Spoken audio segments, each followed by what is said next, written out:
बिस्मिल्लाहिर्रहमानिर्रहीम। आज तक के मुअज़्ज़ज़ नाज़रीन अस्सलामु अलैकुम। अब किस नंबर 361 मुलाहिज़ा फरमाएं।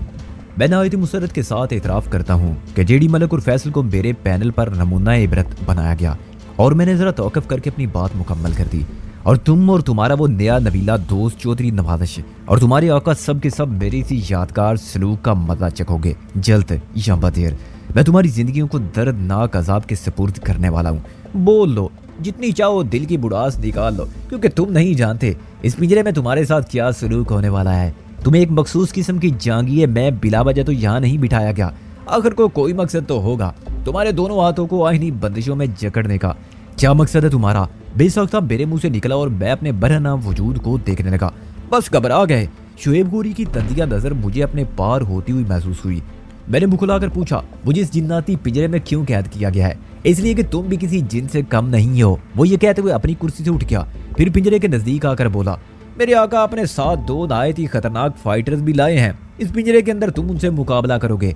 ये इंतहाई खौफनाक और खून रेज मुकाबला होगा जिसका एक एक स्टेप कैमरे की आंख में महफूज होता चला जाएगा। वो थोड़ी देर के लिए रुका, फिर मेरी आंखों में देखते हुए बोला, खून रेजी और खलाकत खेती मेरे आकाओं को बहुत पसंद है।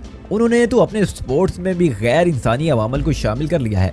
अपनी तफरी तबे और तस्कीन ज़ौक़ की खातर वो किसी हद तक भी जा सकते हैं। तुम और तुम्हारी शैतानी तंजीम CF के इसी वैश्याना मिजाज का ट्रेलर है, मैंने जहरीले लहजे में कहा। वो चंदमा तक बड़ी मानी खेज नजर से मुझे तकता रहा, फिर मोतदिल लहजे में बोला, बहरहाल साबक दोस्ती का ख्याल करते हुए एक मशवरा मैं तुम्हें जरूर दूंगा। जरा हाथ पांव बचाकर मुकाबला करना। इस पिंजरे को मैंने डेथ केज का नाम दे रखा है। आज तक कोई जिंदा यहाँ से बाहर नहीं निकला। Death cage? मैं ज़ेरे लब बड़बड़ाया।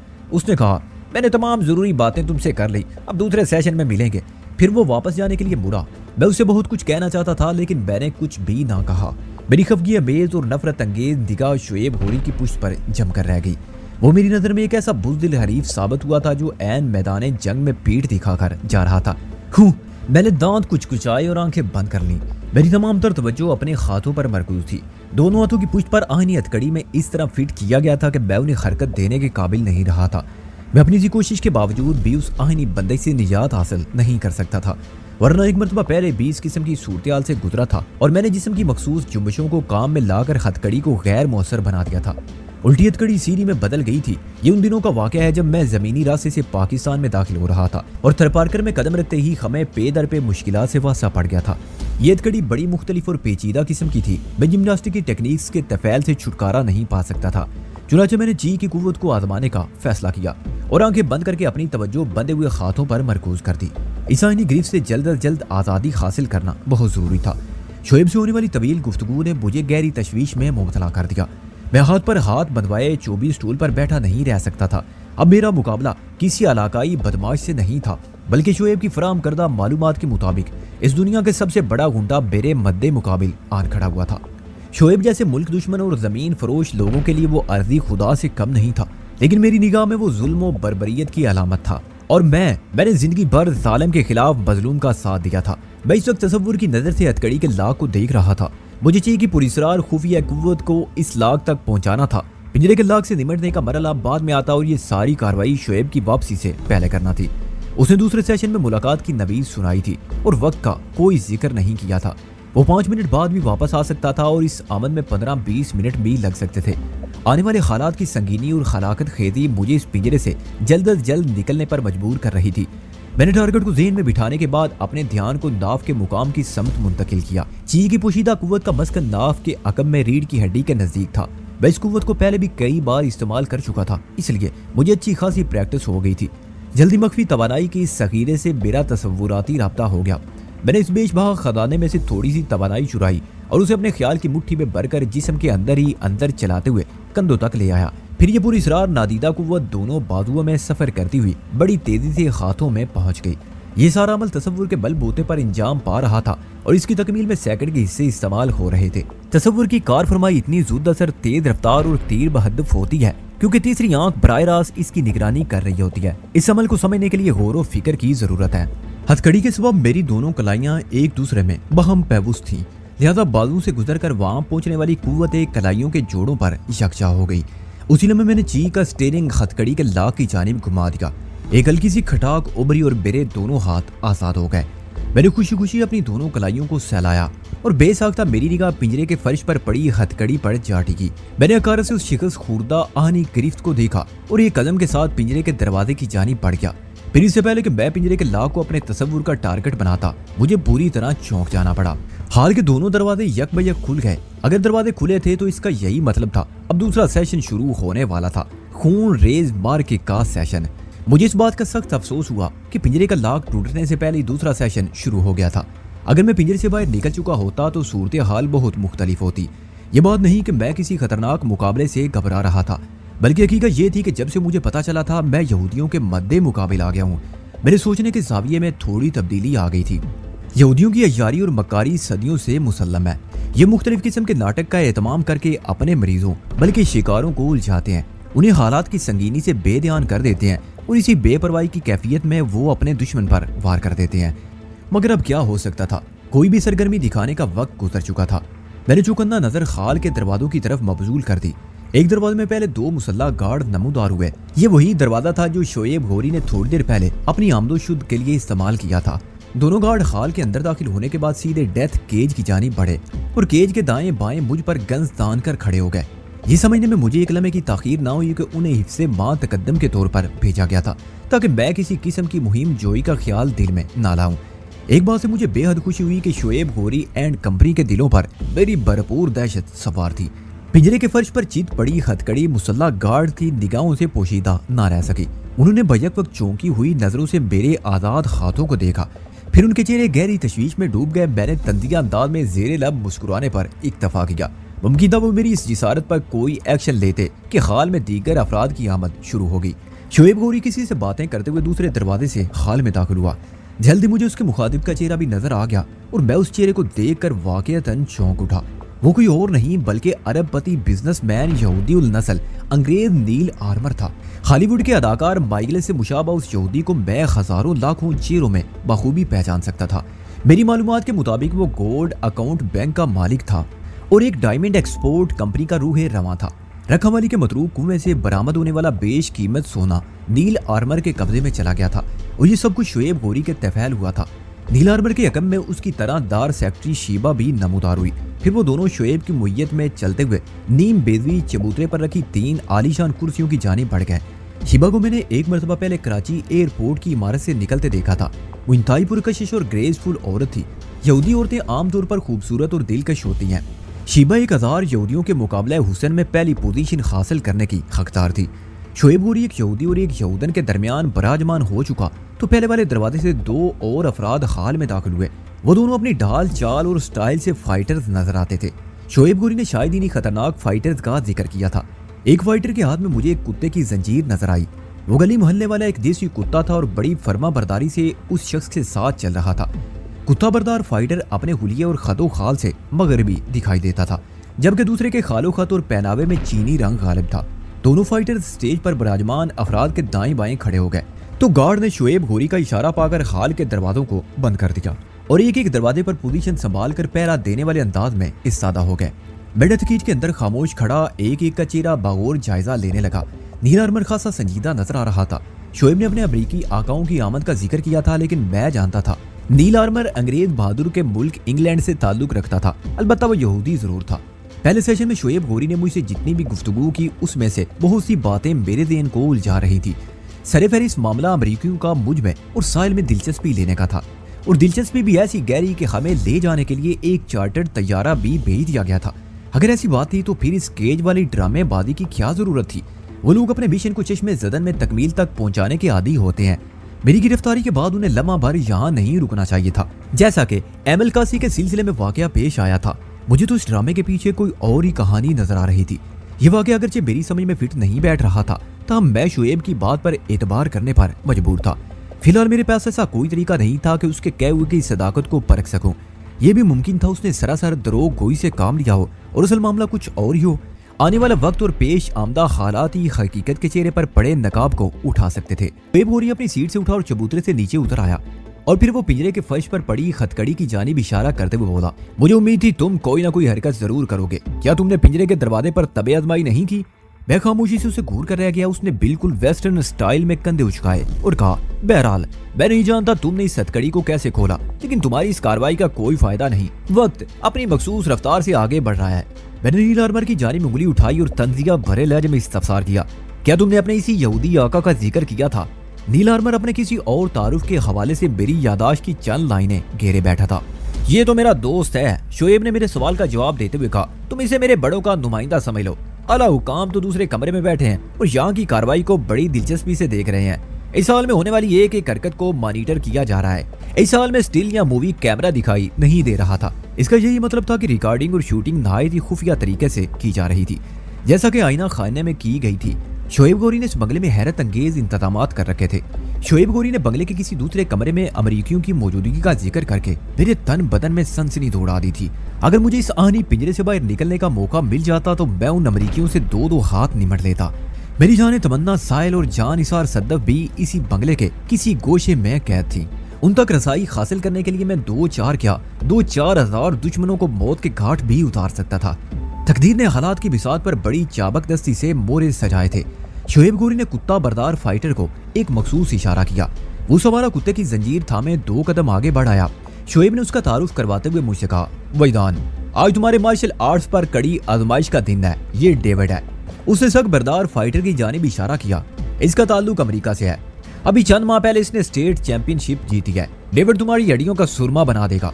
मैंने डेविड नामी उस मार्शल आर्टिस्ट की आंखों में झांका। वहां सफ़ा की दरिंदगी मुजस्सम थी। शोएब ने दूसरे फाइटर को आगे बढ़ाया और एक मर्तबा फिर मुझसे मुखातिब हुआ। ये चिंग यू है, चीनी मार्शल आर्ट्स का माहिर। तुमने भी शाओलिन टेंपल में रहकर बहुत कुछ सीखा है। चिंग यू अपने हाथ पांव की जरबों से तुम्हें बताएगा कि कुंग फू किस तूफान का नाम है। आज तुम्हारी सिटी गुम होकर रह जाएगी। चिंग यू गर्दन अकड़ाए बड़े तकब्बुर अमेज अंदाज में खड़ा था। शोएब गौरी की बातों में वादे तजाद मौजूद था। एक तरफ वो मुझे अपने आकाओं के लिए नहायत ही अहम गिरदान रहा था, इतना अहम कि वो चौधरी नवाज़िश को इस डर से मेरे सामने नहीं ला रहा था कि कहीं वो मुझे शूट ना कर दे, और दूसरी जानिब वो इन फाइटर्स के हाथों मेरी हड्डी पसली एक करने की वाशगाफ धमकियां भी दे रहा था। मैंने शोएब गौरी की उलझन ज़दा और मुफाफकत अमेज बातों को जहन से झटका और हालात पर तवज्जो मरकूज कर दी। मुझे हर सूरत में एक ऐसा चांस लेना था कि बादी पलट सकूं। अमरीकियों के हाथों बेबस होना मुझे गवारा ना था। मैं सैंडर रूफ जंग का नक्शा बदलने के लिए हर मुश्किल से गुजरने को कामिल तैयार था। मुख्तसर सी तारुफी तकरीर झाड़ने के बाद शोएब गौरी ने डेविड को आगे बढ़ने का इशारा किया। उसका यही मतलब था, पहले मुझे डेविड से मुकाबला करना था। शोएब का इशारा पाकर दोनों मुसल्ला गार्ड भी आगे आ गए। एक गार्ड पिंजरे का दरवाजा खोलने लगा, जबकि दूसरे ने बड़ा अलर्ट होकर मुझे गन पॉइंट पर रख लिया ताकि मैं किसी भी किस्म की मुहिम जोई का ख्याल दिल में ना लाऊं। पिंजरे का दरवाजा खुल गया और डेविड इस अदना नस्ल के कुत्ते के साथ पिंजरे के अंदर दाखिल हुआ। गार्ड ने डेविड के दाखिले के साथ ही दरवाजे को दोबारा मुकफ्फल कर दिया। मैं इस बात पर हैरान था कि कुत्ते का वहां क्या काम। फौरी तौर पर एक मुज़िका खेद मेरे जहन में उभरा कि शायद वो कुत्ता रेफरी के तौर पर इंट्रोड्यूस करवाया गया था। मैंने इस ख्याल को मुज़िका खेज इसलिए कहा कि शोएब गौरी के मुताबिक वह एक खूनरेज मुकाबला होने जा रहा था, जिसमें फाउल प्ले और फेयर प्ले की तमीज नहीं थी। ऐसे रफ एंड टफ मुकाबलों में रेफरी की भी ठीक ठाक पिटाई हो जाया करती है। रेफरी के हवाले से मार्शल आर्ट्स की एक अजीम film the way of the dragon मेरे तस्वुर में फिर गई। उस फिल्म की आखिरी फाइट कुंग फू के बादशाह ब्रूस ली और फिल्म के विलन के दरमियान थी। उस फाइट में एक बिल्ली ने रेफरी के फराइज अंजाम दिए थे। मेरा रीफ पिंजरे में पहुंच चुका तो शोएब ने गार्ड को मखसूस इशारा करने के बाद मुझसे मुखातिब होते हुए कहा, वैदान, मुकाबले से पहले तुम्हें एक छोटा सा तमाशा दिखाना चाहता हूँ। इस मंदिर को देखकर यकीनन तुम्हारे रोंगटे खड़े हो जाएंगे। अपनी बात खत्म करके वो कुर्सी पर जा बैठा। गार्ड उसकी इशाराती हिदायत लेकर दीवार की जानिब बढ़ गया। मैं गार्ड को देखने लगा। मजकूरा दीवार पर एक बड़ा सा पैनल नस्ब था जिसमें मुख्तलिफ किस्म के बटन और हैंडल नजर आ रहे थे। गार्ड ने पैनल खोलने के बाद एक हैंडल को ऊपर उठाया, गोया किसी शय की सप्लाई ऑन कर दी गई थी। उसके साथ ही पैनल के अंदर एक सुर्ख बल्ब रोशन हो गया। सुर्ख बल्ब खतरे की अलामत समझा जाता है। मैं रेड अलर्ट हो गया। मैं नहीं जानता था वहां क्या पेश आने वाला था। बहरहाल जो कुछ भी रुनुमा हुआ वो रोजे मर्रा से काफी हटकर होता। मैं ये सोच ही रहा था कि डेविड ने कुत्ते की जंजीर छोड़ दी। कुत्ता च्याऊ च्याऊ की मखसूस आवाज खारिज करते हुए पिंजरे के अंदर चकराने लगा। पता नहीं वो जानवर अब तक शराफत से चुप क्यों साधे बैठा था। डेविड हांका करने वाले अंदाज में कुत्ते के पीछे तेज तेज कदम उठाने लगा। सरबरस कौम का वो फर्जंद इस वक्त बड़ा पुरजोश नजर आ रहा था। उसकी आंखों में ठहरी हुई सफाकी और दरिंदगी में अचानक बेपनाह इजाफा हो गया था। मैं दिलचस्पी से वो तमाशा देखने लगा। मान डेविड ने उस कुत्ते को एक ठोकर रसीद की। ये फुटबॉलर वाली एक खौफनाक किक थी। डेविड का पांव कुत्ते के पेट पर पड़ा और वो बेचारा किसी फुटबॉल की मानिंद हवा में परवाज कर गया। इस परवाज के दौरान में उसके पांव बड़ी बेबसी से मुतहरक थे। फिर वो तमाशा रुनुमा हुआ जिसके बारे में शुएब ने रोंगटे खड़े करने वाली बात की थी। हवा में तैरता वो कुत्ता पिंजरे की सलाखों के साथ एक धमाके से टकराया। बेसाख्ता कुत्ते ने हिफाजत खुद इख्तियारी में अपने पंजों से आहनी पिंजरे की सलाखों को थामना चाहा, फिर वो उन सलाखों के साथ चिपक कर रह गया। कुत्ते के वजूद में पैदा होने वाली मखसूस इर्ताश ने सेकंड के 10वें हिस्से में मुझे बता दिया कि आहनी पिंजरे की सलाखों में एक ताकतवर करंट तोड़ रहा था। उसके बाद दीवार में नस्ब पैनल की हकीकत भी खुल गई। इस पिंजरे को बिजली के निजाम के साथ बड़ी महारत से मुंसलिक किया गया था। पैनल में मौजूद हैंडल को इन करते ही पिंजरे में मुहलक करंट रवां हो जाता था। चंद तक कुत्ते का वजूद थरथराया, फिर वो साकत हो गया। अगली लम्हे वो किसी खदा रसीदा पत्ते की मानिंद सलाखों से बिछड़ा और दब से पिंजरे के फर्श पर आन गिरा। उसके अंदर जिंदगी की किसी रमक की मौजूदगी के बारे में सोचना खुद को फरेब देने के मुतरादिफ होता। शुएब गौरी ने मुझे मुखातिब करते हुए कहा, वैदान, इसे कहते हैं डेथ केज। मैंने उसकी बात का जवाब देना जरूरी ना समझा और पिंजरे में मौजूद डेविड पर नजर गाड़ दी। वो पिंजरे में दाखिल होते वक्त जीन्स और टी शर्ट में मलबूस था। कुत्ते को अपनी बर्बरियत का निशाना बनाने के बाद उसने टी शर्ट उतार दी और वार्म अप एक्सरसाइज करने लगा। मैं भी हाथ पांव खोलने के लिए जिस्म को मखसूस जुम्बश देने लगा। ये मुकाबला मुझ पर मुसल्लत कर दिया गया था, तो मैं खामोश कैसे बैठ सकता था। और ये मुकाबला किसी आम अखाड़े में नहीं बल्कि डेथ केज में हो रहा था। हम दोनों में से कोई नहीं जानता था वो पिंजरा अपने पास किसकी मौत का पैगाम रखता है। डेविड की सेहत और हाइट काबिल रिश्क थी। हम दोनों में 19-20 का फर्क रहा होगा। शुएब ने उसके तारुफ में बताया वो इंटर स्टेट चैंपियनशिप का फाते था और ये कोई मामूली बात ना थी। उससे फाइट के दौरान में मुझे बहुत एहतियात की जरूरत थी। वार्म अप होते वक्त मुझे हल्की सी भूख का एहसास हुआ। सूरत हालात की मुनासबत से ये एक प्लस पॉइंट था। दुश्मनों से तो जिस्मानी तौर पर कमजोर करने के लिए मुझे भूखा रखा गया था, लेकिन उनकी ये चाल इस वक्त मेरे लिए मुफीद साबित हो रही थी। मेरा तजर्बा ये रहा है, भरे हुए पेट की बनिस्बतन हल्की फुल्की भूख की कैफियत हर नौयत की जिस्मानी कारकर्दगी में इजाफे का बायस बन जाती है। डेविड मुकाबले के लिए तैयार हो चुका तो उसने एक अजीब हरकत की। मेरी नजर में वो ऊंची और छछोरी हरकत थी। शायद इस तरह वो मुझ पर अपनी दहशत बिठाना चाहता था। वो पिंजरे में रखे 24 स्टूल के पास पहुंचा। मज़कूरा स्टूल की ऊंचाई लगभग 2 फुट थी। वो जरा सा झुका और ब्रेकिंग की अंदाज में स्टूल पर एक हाथ चढ़ दिया। डेविड के हाथ का वार स्टूल के निशिस्त वाले तख्ते पर लगा और 24 स्टूल 2 हिस्सों में तकसीम हो गया। उसके साथ ही डेविड ने फातिहाना अंदाज में मुझे देखा। उसके अंदाज में खास किस्म की संगीनी और हकारत पाई जाती थी। उसी लम्हे शुएब की तंज भरी आवाज बेरी समाज से टकराई, वैदान, तुम्हें मेरा मशवरा याद है ना, जरा हाथ पांव बचा कर। डेविड बहुत खतरनाक फाइटर है और हाँ, पिंजरे में इस वक्त बहुत करंट भी दौड़ रहा है। इधर शुएब की बकवास खत्म हुई, उधर डेविड ने मुझ पर हमला कर दिया। उसका अटैक बड़ा जारहाना था। उसने चश्मे जद में राइट राउंड हाउस चलाई थी। मैं बड़ी सूरत से बैक फुट पर आया और एक पहलू को निकल गया। इस मुकाबले में अटैक और ब्लॉक से ज्यादा अहमियत इस बात की थी कि अपने जिस्म को पिंजरे से मिस होने से बचाया जाए। आग, हवा, पानी और बिजली की किसी से दोस्ती नहीं होती, न इन्हें किसी सलाहियत से अपना मतीउ फरमाबरदार बनाया जा सकता है। ये अपनी फितरत के ऐन मुताबिक मौका मिलने पर जरूर नुकसान पहुंचाते हैं। डेविड ने किक पर इक्तफा ना किया और मेरे संभलते ही उसने अंदर आकर मेरे चेहरे पर इनसाइड पंच मारा। मैंने नेक जिरक के सफेल अपने चेहरे को बचाया और उसके आगे बढ़े हुए बाजू को गिरफ्त में लेने की कोशिश की। उसी वक्त उसने मेरे घुटने पर पांव की ठोकर रसीद कर दी। मैंने एक झटके से उसकी कलाई छोड़ी और उसके साथ उसके पेट में मुक्का मारा। वो लड़खड़ाते हुए 2 कदम पीछे हट गया। मैंने इस मौके से फायदा उठाते हुए एक भरपूर साइड किक उसकी पसलियों के सुपुर्द कर दी। साइड किक बड़ी खतरनाक ठोकर का नाम है और अगर इसमें गुस्सा भी शामिल हो तो ये मद्दे मुकाबिल को कदमों से उखाड़ कर फेंक देती है।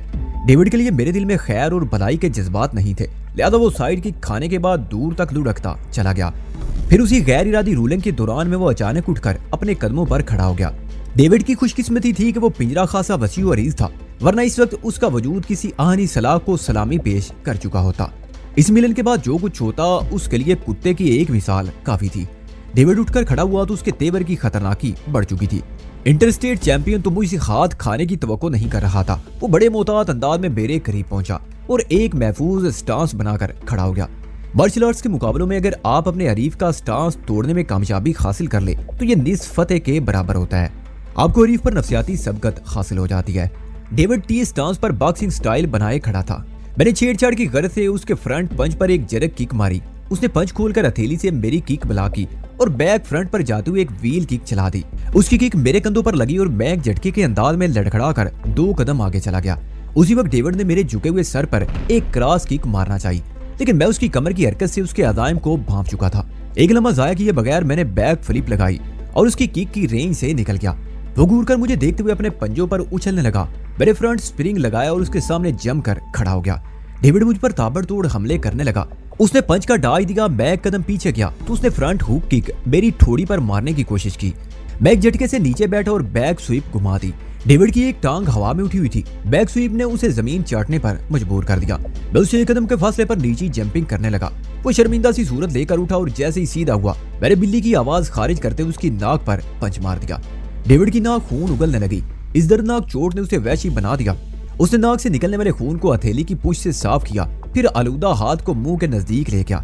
उसके साथ ही वो हथेली की पुष्ट को जबान से चाटने लगा। मैं उसकी मकरू हरकत को देखते हुए मुसलसल अपने पंजों पर उछलता रहा। मेरी ये उछलन डेविड को गुस्सा दिलाने के लिए बड़ी मावन साबित हो रही थी। वो किसी बिखरे हुए सांड की मानिंद आगे बढ़ा, एक नीची जंप ली और फ्रंट फ्लाइंग किक चला दी। मैंने साइड स्टेप लेकर उसकी किक से खुद को बचाया और जैसे उसके कदमों ने जमीन को छुआ मैंने राइट क्रीसेंट मार दी। डेविड का होंठ कट गया। उसकी नाक में पहले ही जख्मी कर चुका था। उसने खून आलू चेहरे के साथ खा जाने वाली नजर से मुझे देखा और मुझ पर पल पड़ा। वो कोई आम फाइटर नहीं था। उसके हमलों में बड़ी ताकत थी। हमारे दरमियान हैंड टेक्निक्स का मुकाबला होने लगा। उसके बार की मैं रोक पेश करता और वो फौरन मेरे हमले का तोड़ पेश कर देता। हकीकी मानों में मुझे डेविड से मुकाबला करने का मजा आ रहा था। काफी अरसे बाद कोई ऐसा फाइटर मेरे मद्दे मुकाबले आया था जिसके सामने हाजिर दिमागी की अशद जरूरत थी। हाल के अंदर एक पुरस्कार सन्नाटा छाया हुआ था और वहाँ मौजूद हर शख्स बड़ी दिलचस्पी से ये मुकाबला देख रहा था। कुंग-फू की हैंड टेक्निक्स के दौरान हमारे जिस्म एक दूसरे के बहुत करीब आ गए थे। इसी मरहले पर डेविड को मेरे एक बाजू पर गिरफ्त हासिल हो गई और उसने थ्रू मारकर मुझे दूर फेंक दिया। मैं लुढ़कता हुआ आहिनी सलाखों के पास आया और 3 इंच के फासले पर मैंने अपने जिस्म को कंट्रोल कर लिया। डेविड ने एक साथ 2 फ्लैग लगाई। डबल बैक फ्लैग ने उसे मेरे इंतहाई नजदीक पहुंचा दिया। वो दर हकीकत मुझे संभलने का मौका नहीं देना चाहता था। सलाखों के नजदीक फाइटिंग मेरे लिए सरासर नुकसानदेह साबित होती, लेकिन मैंने डेविड को खुद पर वार करने का मौका न दिया। हालात की नजाकत और संगीनी को मैं भी अच्छी तरह समझ रहा था। डेविड जैसे ही मेरे पास पहुंचा मैंने जमीन पर रहते हुए एक लंबी रोलिंग की और पिंजरे के वश में पहुंच गया। डेविड किसी शिकारी कुत्ते की तरह लपक कर मुझ पर हमलावर हुआ। उसने बड़ी तेज रफ्तारी से यके बाद दीगरे लेफ्ट और राइट राउंड आउट किक्स चलाई और अगले स्टेप पर मेरे फेस को निशाना बनाते हुए एक पंच मार दिया। मैंने उसके हमलावर बाजू की कलाई को अपनी गिरफ्त में ले लिया। अजीम कबल में नेक जरक से अपने चेहरे को बचा चुका था। उसकी कलाई जैसे ही मेरे काबू में आई मैंने एक जोरदार मरोड़ा देकर गिरफ्त को आजाद कर दिया। वो मुंह के बल पिंजरे के पुख्ता फर्श से टकराया और उसके खल्क से एक दर्दनाक आवाज खारिज हुई। इस मुकाबले में किसी पिटने वाले की पहली फरियाद थी। डेविड फौरन ही उठकर खड़ा हो गया। मैंने फौरन से पेशतर उसके मुंह पर एक जोरदार फ्रंट 2 साइड किक जड़ दी। डेविड का बदन चंद इंच हवा में उछला और वो धड़ाम से पिंजरे के फर्श पर चारों खाने चित हो गया। मैं एक कदम आगे बढ़कर अपने मखसूस अंदाज में कदमों पर उछलने लगा। फ्रंट टू साइड किक दरअसल एक मखसूस किक है। फ्रंट और साइड किक की खतरनाकी को यक जा करके एक नहायत ही सरीउल असर किक बना ली गई है। इस किक की सूरत और जाविया फौरी तौर पर मद्दे मुकाबिल की समझ में नहीं आता, इसलिए वो मार खा जाता है। डेविड इस किक की उज़ीमत से फैज़याब होने के बाद एक मर्तबा फिर उठकर खड़ा हो गया, लेकिन अब उसका अंदाज कदरे मुख्तलिफ था। वो गुस्से को थूक कर मेरी तरह नीची जंपिंग करने लगा। जल्दी उसकी जंपिंग में शिद्दत पैदा होने लगी। मैं डेविड से चंद कदम के फासले पर टाइगर स्टांस बनाकर खड़ा हो गया।